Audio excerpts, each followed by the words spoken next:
America को ना एक चीज का डर हमेशा से लगता रहता है और अमेरिका उसके लिए कुछ भी कर गुजरने को तैयार रहता है। अगर मैं पूछूं क्या है वो चीज तो फट से याद आ जाएंगे गद्दाफी और इराक। वो चीज है डॉलर। लेकिन क्या अब इस डॉलर पर भारत ने एक बड़ा कदम उठा लिया है? भविष्य को देखते हुए क्या अब डॉलर भारत के निशाने पर भी आ रहा है? और सबसे बड़ी बात ये है कि ये भारत के सामने दो ऑप्शन रखेगा, ब्रिक्स या क्वाड। अब भारत किस पर जाएगा? स्क्रीन पर एक आर्टिकल देखिए, ग्लोबल टाइम्स के द्वारा लिखा गया ये आर्टिकल है, जिस आर्टिकल में कुछ ऐसा ही सवाल किया जा रहा है। वहीं आरबीआई के एक्शन कुछ इसी तरफ बढ़ रहे हैं। जियोपॉलिटिक्स में बहुत कुछ चल रहा है, हमेशा की तरह जानने को मिलेगा बहुत कुछ, इसलिए वीडियो को अंत तक जरूर देखें। स्क्रीन पे एक आर्टिकल देख रहे हैं, ये ग्लोबल टाइम्स का आर्टिकल है और इसमें ध्यान से देखें तो इन्होंने एक कार्टून बनाया है। इस कार्टून में दिखलाया है हाथी को, चूंकि चाइना भारत को हाथी से रिप्रेजेंट करता है। वैसे तो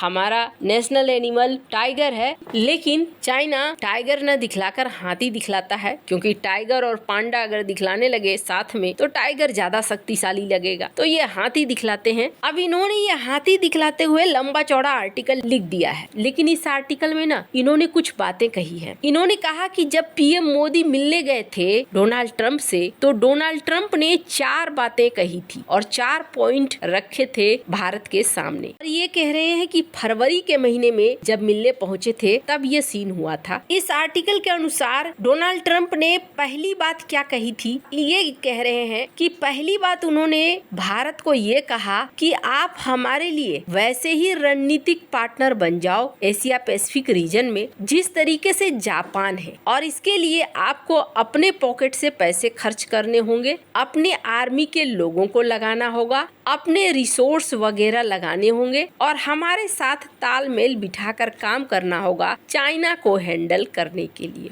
दूसरा इन्होंने क्या कहा कि दूसरा डोनाल्ड ट्रंप ने कहा कि हमारा जो व्यापार घाटा है ये हमारा सबसे बड़ा समस्या है। व्यापार घाटे को यूएस के फेवर में आपको डील करना होगा, यानी हैंडल करना होगा। तीसरा इन्होंने कहा कि भारत हमसे हथियार खरीदे, इक्विपमेंट खरीदे, तेल खरीदे, गैस खरीदे। और चौथा उन्होंने कहा कि जो बाहरी लोग हैं, जो इमिग्रेंट्स हैं, उनके लिए भारत और अमेरिका मिलकर काम करे, कि मतलब जो भारतीय लोग हैं वहाँ पर अवैध प्रवासी, उनको भारत ले। मतलब ये कुल मिलाकर ऐसा था जैसे कि भारत को जूनियर पार्टनर बनाना चाह रहा हो अमेरिका। अब ग्लोबल टाइम्स ये बात कह रही है, भारत का कोई आर्टिकल या आधिकारिक बयान नहीं है। मीडिया में कई बार चीजें इसलिए भी छपती हैं ताकि रिलेशन खराब हो, लेकिन आर्टिकल में क्या लिखा है उसके अनुसार चाइना का ये जो माउथ पीस है, यानी चाइना की सरकार जो चाहती है वही ये कहते हैं। तो इनका ये कहना है कि ये 4 शर्तें रखी थी, लेकिन भारत ने अपनी संप्रभुता दिखलाई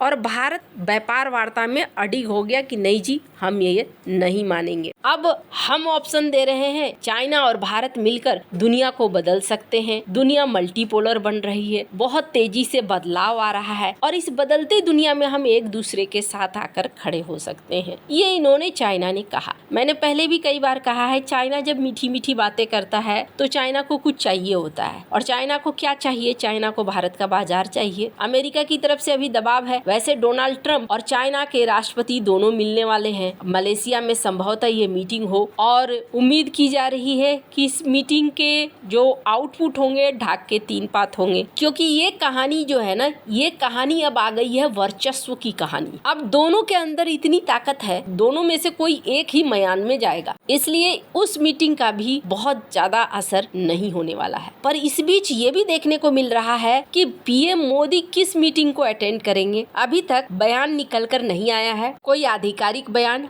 आसियान समिट भी होने वाला है 3-4 दिन के अंदर, और ईस्ट एशिया समिट भी होने वाला है। एक तरफ क्वाड, दूसरी तरफ ब्रिक्स। भारत किधर जाएगा? क्वाड की तरफ जाएगा कि ब्रिक्स की तरफ जाएगा? ये एक बड़ा सवाल है। तो अब देखना होगा कि यहाँ भारत किस तरफ मुड़ता है। पर हाँ, इतना जरूर है कि भारत आने वाले खतरे को बहुत अच्छे से भांप रहा है। अगर रूस की बात करें तो रूस को अगर आप देखेंगे, रूस ने अपना व्यापार 95% अब डॉलर से हटा लिया है। डी डॉलराइजेशन की तरफ तरफ लगभग बढ़ चुका है रूस, और रूस का व्यापार अब चाइना से या भारत से जो हो रहा है वो उसकी अपनी करेंसी में हो रहा है, रुपए में हो रहा है या युआन में हो रहा है। धीरे धीरे ये बड़े बदलाव होते हुए दिख रहे हैं। वहीं दूसरी तरफ अगर आरबीआई के पैटर्न को देखें तो आरबीआई का गोल्ड रिजर्व ये $100 बिलियन के ऊपर चला गया है और ये 20 साल में पहली बार ऐसा हुआ है। 20 साल में पहली बार भारत ने सोने के ऊपर बहुत ज्यादा ध्यान दिया है और ज्यादा से ज्यादा सोना भारत खरीदे जा रहा है। अब इसके पीछे कारण क्या है? कारण है अनिश्चितता। आने वाले खतरे को भारत भी भांप रहा है कि ये खतरा बड़ा होगा, और जब ये खतरा बड़ा होगा तो बेहतर है कि उसकी तैयारियां भी पहले से हो। इस क्रम में एक और चीज देखने को मिल रही है, आरबीआई पिछले 11 साल में इन्होंने पहली बार डॉलर को बेचा है। और क्यों बेचा है, सवाल ये उठ रहा है। तो जिस तरीके से भारत की करेंसी डॉलर के मुकाबले में कमजोर पड़ती जा रही है, ये इंपोर्ट करने वालों के लिए एक बड़ी प्रॉब्लम है। इंपोर्ट अगर करना है, खरीदना है तो ज्यादा पैसे देने होंगे, लेकिन एक्सपोर्ट करने वालों के लिए फायदेमंद है। तो यहाँ एक बैलेंस की जरूरत होती है। इस बैलेंस में डॉलर को बेचकर रुपए को संतुलित करने का काम भी किया जा रहा है। पर अब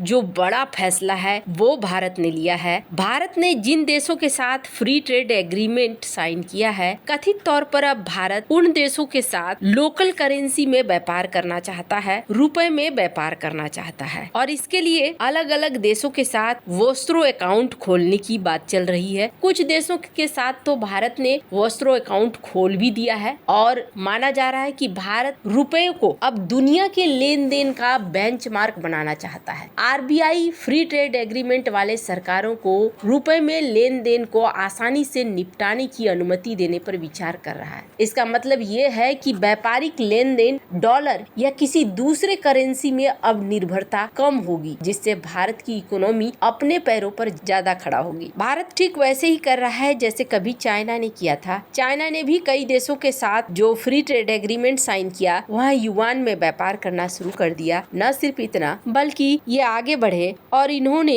बीआरआई के माध्यम से जिन जिन देशों तक अपनी पहुंच बनाई थी, उन देशों में भी युआन को चलाना शुरू कर दिया। आज की डेट में 2 से 3% व्यापार युआन में होता है। इन्होंने एक विकल्प तैयार किया, वैसा ही सीन भारत के साथ भी है। भारत ने भी अब विकल्प को तैयार करना शुरू कर दिया है। वैसे आपको क्या लगता है, इन सब मामले में आपकी क्या राय है? कमेंट कर जरूर बताएं। जल्द मिलते हैं अगले वीडियो में नई खबर के साथ।